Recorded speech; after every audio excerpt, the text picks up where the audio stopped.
Hey everyone, it's Sage again.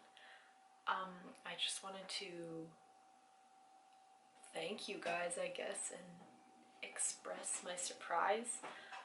It's been 2 weeks since I posted my first video, and I'm really surprised at the reaction it got, actually.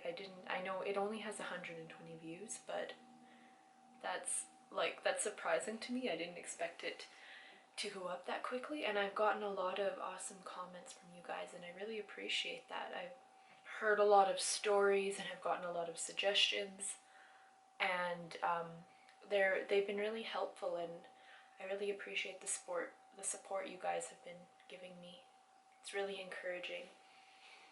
And I thought, now that I have time, because I've had a really busy past few weeks being a student and home issues and that kind of thing too. So I figured that I might as well make a video now.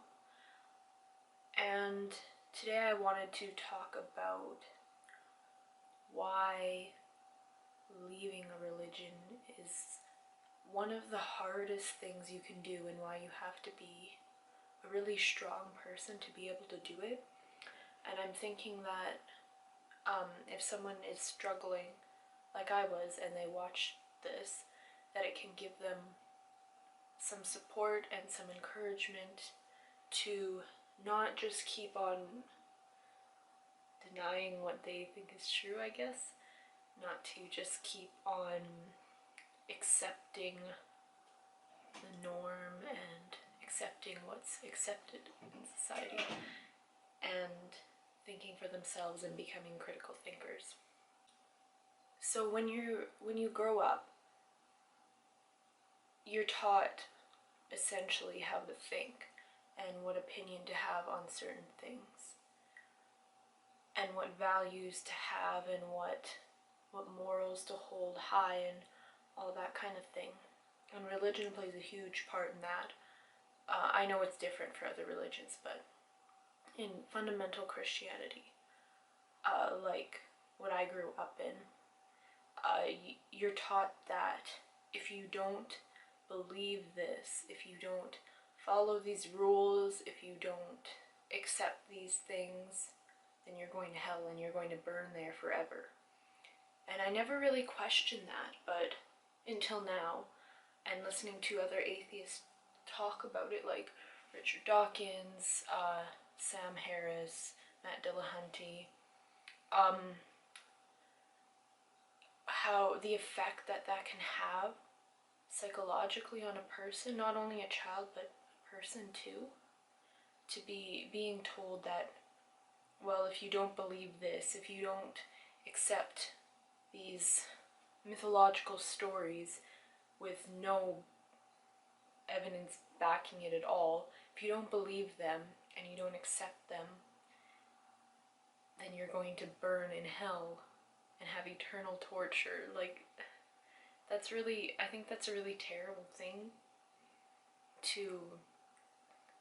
a terrible belief to enforce upon a child who really, a child is relying on you as a parent or guardian or whatever the case may be. They're relying on you to tell them how to live a good life and what values to have, and when you're telling them that if you don't believe this silly story, you're going to burn and be tortured forever. Like that's really bothersome to me now, thinking about it now. And one, like Richard Dawkins, goes as far as to say it's child abuse in a way. I don't know if I would call it child abuse. I don't know if I would go that far, but I definitely think it's harmful. And the fact that we just have to accept that, I mean, I believe that people have a right to believe what they want, whether that be in Christianity, Islam, Buddhism, Hinduism, or that the Holocaust doesn't exist, or that Obama is an alien reptile, or whatever. People can believe that if they want. I remember one group chat that I was in, a forum, and this was when after I was kind of in an agnostic stage, but I was more, I wanted to kind of not really argue with the believers, but discuss their beliefs with them and make them question a little bit. And I said, well, how, if God loves all his creation, then why is he banning people to hell? Why is he just sending innocent people who didn't know any better? These people have the same amount of faith as any Christian. Like, say a Hindu, for example. They have the same amount of faith and devotion to all their gods. Say they focus on, their family chooses to focus on Vishnu. So they have the same faith and love and respect toward Vishnu as you Christians do toward Jesus. And the only difference between them and you is that they were born in India and you were born in North America, for example. And the one person's response was, well, God is a just God. God gives us free will, but he believes in justice. If you don't come to believing in Christ, which we all have the opportunity to, in his words, then you deserve to go to hell. And I thought, well, that doesn't really make sense either. A just God? According to the Bible, I know it depends on people's beliefs, but the way I was brought up, and many Christians are brought up, so someone, let's take Gandhi, a great leader, didn't kill anyone, led peaceful protests, and eventually helped free India from Britain, or I'm not sure of the exact history behind it, but that's what he did. He led peaceful protests, no wars, was very against wars, was very accepting, just known for being a very peaceful guy. That's what he's known for. But according to the Bible, he's going to hell, definitely, no doubt about it. But then you take someone like Hitler, who, although we don't know for sure, this is arguable, but he was known to go to church, like a Catholic church with his mom. So if he believed in Jesus, then he's going to heaven. Hitler's going to heaven, but Gandhi is not. Or let's say, some people argue Hitler was an atheist, so let's take a serial killer who spent his life brutally murdering children, but just before they were about to, like, kill him in the American court or whatever, however that works, he came to Jesus and he accepted Jesus into his heart. Well, he's going to heaven too. And this is a guy who spent his life killing and murdering children. If that's justice, if that's God's idea of justice, then we're morally higher than he is, if that's his idea of justice. That's not justice to me. I know lots of Christians don't believe. There's lots of Christians I've heard that say, oh, atheists could go to heaven too. But in the Bible, that's not what it says. In the Gospel, it's in the New Testament, it says if you don't accept Jesus into your heart, then you will not go to heaven. That's how it is. That's what my parents believe. That's what I believed for 17 years. And you can't just tell me that that's justice, that's a just God, and that's what he wants. So that's why I think it's really hard for a person who grew up thinking like that, who grew up being told, if you ever question this, if you ever deny this, you're in big trouble, you're going to rot in hell forever. And you're going to be tortured forever, and it'll never end. Agonizing pain forever. Being told that, and being told all the consequences of leaving religion, like some will say, oh, you'll do drugs and you'll you'll start drinking and you'll get into a bad life, you'll be homeless, whatever.